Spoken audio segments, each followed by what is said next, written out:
warahmatullahi wabarakatuh. Saya Wahyu, saya akan mempresentasikan makalah saya mata kuliah Peradilan Islam, judulnya Teori Pemberlakuan Hukum Islam di Indonesia. Teori Credo, teori resepsi in kompleks, teori resepsi dan teori resepsi exit.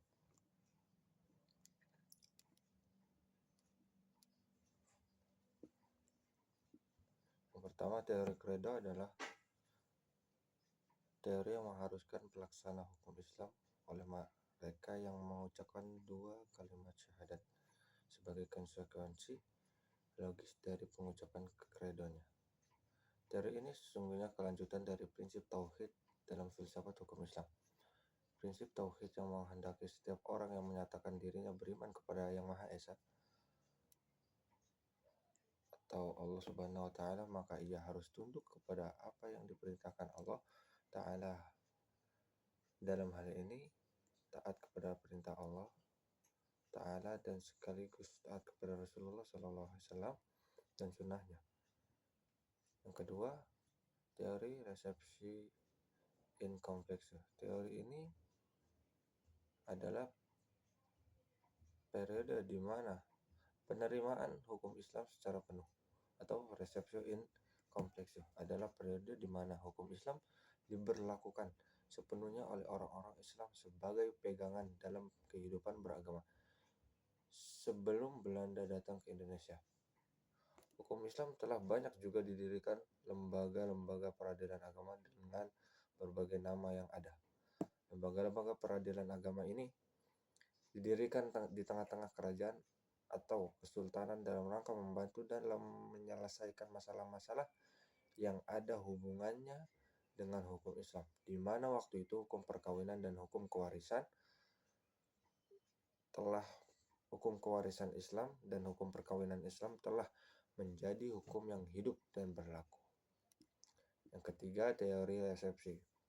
Periode penerimaan hukum Islam oleh hukum adat.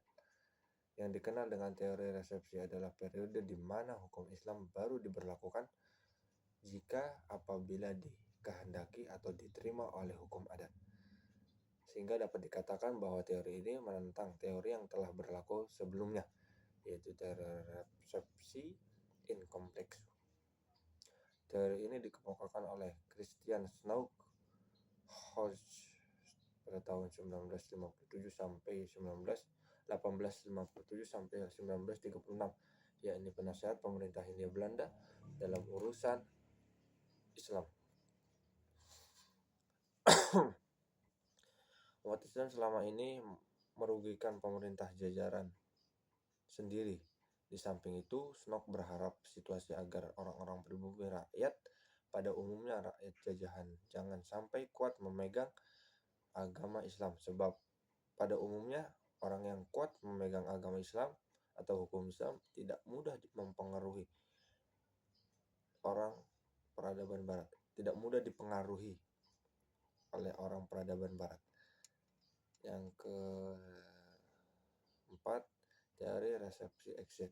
Setelah proklamasi dan setelah Undang-Undang 1945 dijadikan undang-undang negara, maka walaupun aturan peralihan menyatakan bahwa hukum yang lama masih berlaku selama jiwanya tidak bertentangan dengan Undang-Undang 1945, seluruh peraturan perundang-undangan pemerintah Hindia Belanda yang berlandasan teori resepsi harus exit karena bertentangan dengan Al-Quran dan Sunnah Rasul. Profesor Hazairin juga menyebut bahwa teori resepsi adalah teori iblis. Ia berpendirian bahwa kemerdekaan Indonesia mempunyai arti besar terhadap berlakunya ajaran hukum yang harus ditaati di Indonesia. Kesimpulan dari makalah ini adalah memang benar bahwa ada beberapa perbedaan pandangan antara hukum Islam dan hukum adat. Situasi di mana dalam proses pembuatan keputusan hukum kemungkinan munculnya konflik merupakan hal yang wajar. Namun dalam masyarakat Indonesia, hukum adat dan hukum Islam secara tipikal berdampingan sesuai dengan diksinya masing-masing, walaupun kadang-kadang keduanya saling beroposisi. Kecenderungan untuk senantiasa mencapai jalan rekonsiliasi yang aman antara hukum adat dan hukum Islam mendorong kepada suatu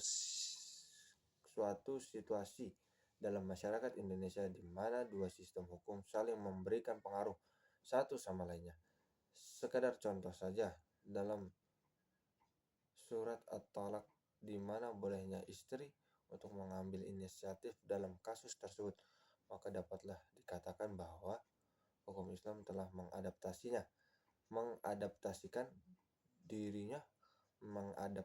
dirinya kepada hukum adat. Contoh di atas adalah suatu bukti bahwa di antara hukum adat dan hukum Islam terdapat perbedaan-perbedaan, namun bukan berarti tertutup bagi terjadinya suatu rekonsiliasi. Karena nampaknya kita tidak mungkin menggunakan hanya salah satu hukum saja dengan serta-merta meninggalkan yang lain.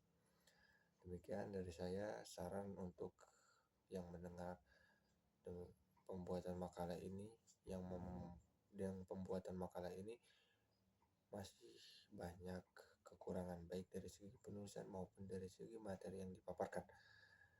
Untuk itu, saya sebagai penulis mengharapkan kritik dan saran yang sifatnya membangun demi kesempurnaan makalah ini, dan semoga makalah ini dapat memberikan manfaat yang besar bagi pembaca.